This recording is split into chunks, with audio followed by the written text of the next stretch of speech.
Hello friends, welcome back to my channel. ఈరోజు మనం మైసూర్ పాక్ ఎలా ప్రిపేర్ చేయాలో చూద్దాం.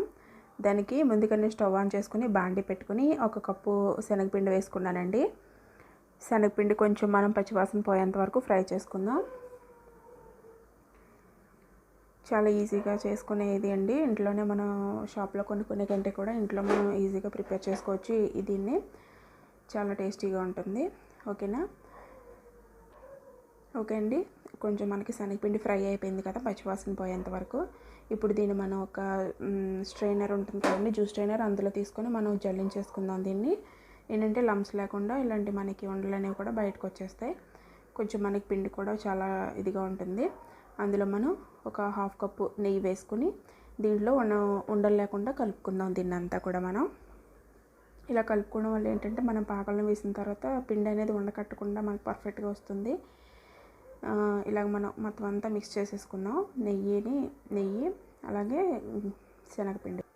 ఓకే ఫ్రెండ్స్, ఇలా పెట్టుకుని మనం పక్కన పెట్టేసుకుందామండి. దీన్ని నేను ఇప్పుడు మళ్ళీ స్టవ్ వెలిగించుకొని బాండి పెట్టుకొని మనం ఏ కప్తో అయితే శనగపిండి తీసుకున్నామో అదే కప్తో పంచదార కూడా తీసుకుందాం. కొంచెం మనం తీగ పాకం పట్టుకుందామండి. దీన్ని ఒక చిన్న గ్లాస్ వాటర్ కూడా పోసుకున్నాను నేను.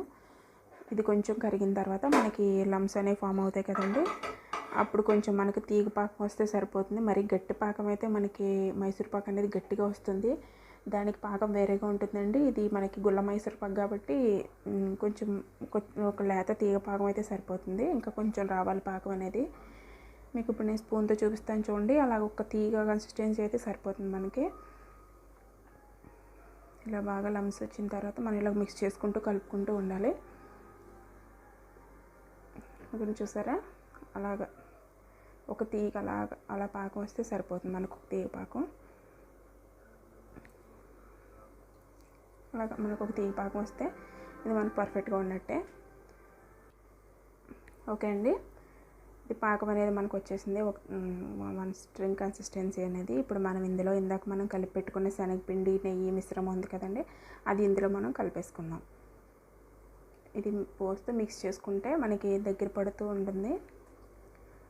కొంచెం కొంచెం వేసుకుంటూ కలిపేసుకుందాం. దీన్ని మనం మొత్తం అంతా మిక్స్ అయ్యేలాగా మొత్తం మనం దీన్ని మిక్స్ చేసేసుకుందాం అండి. ఆ పాకానికి ఈ పిండి మిశ్రమం అనేది బాగా రెండు ఈక్వల్ కన్సిస్టెన్సీలో తీసుకున్నాం కాబట్టి మనకు కరెక్ట్గా పర్ఫెక్ట్గా పక్కా కొలతలతో చేసుకున్నట్టండి. ఇది అసలు మనం చాలా టేస్టీగా వస్తుంది మైసూర్ పాక్ కూడా మీకు. ఇలా బాగా మనం మిక్స్ చేసుకుంటూ కొంచెం కొంచెం ఘీ యాడ్ చేసుకుంటూ కూడా మనం మిక్స్ చేసుకోవాలి. ఘీ కూడా యాడ్ చేసుకోవాలండి మధ్యలో. దీనికి మొత్తం ఈక్వల్ క్వాంటిటీ అండి. మొత్తం అన్నీ శనగపిండి, పంచదార, నెయ్యి అన్నీ సమానంగా క్వాంటిటీలో నేను తీసుకున్నాను. అలాగైతే మీకు పక్కా కొలతలతో బాగా పర్ఫెక్ట్గా మైసూర్ పాక్ అనేది మనకు వస్తుంది. అలాగా మధ్యలో కొంచెం నెయ్యి యాడ్ చేసుకుంటూ మనం తిప్పుకుంటూ కలుపుకుంటూ ఉందాం. దీన్ని చూసారా ఎంత బాగుందో చూడటానికి. ఇలా మిక్స్ చేసుకుంటూ కలుపుకుంటూ ఉండాలండి. మధ్యలో ఘీ యాడ్ చేసుకుంటూ మనకు అంచులు వదిలేంత వరకు కూడా అలా ఘీ యాడ్ చేసుకుంటూ కూడా మనం అలాగా కలుపుకుంటూ ఉందాం. చాలా కొంచెం టైం పట్టే ప్రాసెసే కానీ చాలా టేస్టీగా ఉంటుందండి. 15 మినిట్స్ మీరు టైం కేటాయించినట్లయితే మనకి మంచి మైసూర్ పాక్ అనేది రెడీ అయిపోతుంది. చాలా బాగుంటుందండి టేస్టీగా. తప్పకుండా మీరు ట్రై చేయండి ఒకసారి. చూసారా అంచులు ఎలా వదిలేస్తుందో, ఇలా వదిలేంత వరకు కూడా మనం ఇలా తిప్పుకుందాం. బాగా అలా మిక్స్ చేసేసుకొని మనం పెట్టేసుకుందాం. ఇంకా కొంచెం నెయ్యి పడుతుంది, కొంచెం నెయ్యి వేసుకుంటూ కలుపుకుంటూ తిప్పుకుందాం అండి. ఇది ఒక 5 మినిట్స్ ప్రాసెస్ అండి. ఇది 2 టేబుల్ స్పూన్స్ ఘీ మళ్ళీ వేసుకుని బాగా మిక్స్ చేసుకుందాం. మనకి అంచులు వదిలేస్తే మనకి ఇది మైసూర్ పాక్ మిశ్రమం అనేది రెడీ అయిపోయినట్టే. ఇందులో కూడా రకాలు ఉంటాయండి. ఇందులో కూడా మనకి బెల్లంతో కూడా చేసుకోవచ్చు, అదొక టేస్ట్. ఇది పంచదారతో చేస్తున్నాం కాబట్టి ఇది ఒక టేస్ట్. మన గుల్ల మైసూర్ పాక్ అండి ఇది. ఓకేనా ఫ్రెండ్స్, ఇలాగ ఈ రకంగా మనం అన్నీ చేసేసుకున్న తర్వాత చూసారా ఇప్పుడు అంచులో వదిలేస్తుంది. అది ఇలా వదిలేసినప్పుడు మనం ఒక ప్లేట్కి నెయ్యి రాసుకొని ఆ నెయ్యి రాసిన ప్లేట్ మీద మనం ఇది మిశ్రమాన్ని వేసేసుకుందాం. ఇలాగా దీన్ని కొంచెం కూల్ అవనిద్దాం. కొంచెం కూల్ అయిన తర్వాత మనం పీసెస్ కింద కట్ చేసుకుందాం. పీసెస్గా కట్ చేసుకుందాం ఫ్రెండ్స్. ఇదంతా ఏంటంటే మనకి ఇలా గట్టిగా కొంచెం చల్లారిందంటే బాగా గట్టి పడిపోతుందండి. అప్పుడు మనకి పీసెస్ కట్ చేయడానికి రాదు, విరిగిపోతుంది. మనం ఇలా కొంచెం గోరువెచ్చగా ఉన్నప్పుడే మనం పీసెస్ కింద కట్ చేసేసుకొని పక్కన పెట్టేసుకుంటే మనకి కొంచెం చల్లారిన తర్వాత పీసెస్ కింద అవి విడిగా వచ్చేస్తాయి. అంతే అండి, సింపుల్గా మనం ప్రిపేర్ చేసేసుకోవచ్చు ఇంట్లోనే. బయట కొనుక్కునే కంటే కూడా మన చేతులతో చేసుకుంటే ఆ సాటిస్ఫాక్షన్ వేరేగా ఉంటుంది కదా. ఇలా చిన్న చిన్న పీసెస్ మీకు నచ్చిన షేప్లో మీరు కట్ చేసుకోండి.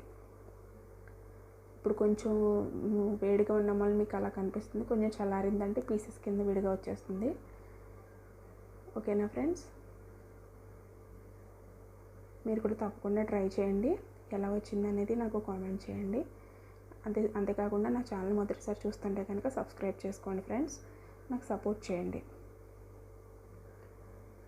ఇలా మీరు ఒక ఎయిటెడ్ కంటైనర్లో పెట్టేసుకుంటే మీకు ఒక 2 months అయినా ఇది నిల్వ ఉంటుందండి. మనం ఎప్పుడైతే చేసుకున్నామో అలాగే ఉంటుంది కన్సిస్టెన్సీ అనేది. ఓకే ఫ్రెండ్స్, చూసారా ఎంత బాగా వచ్చినాయో.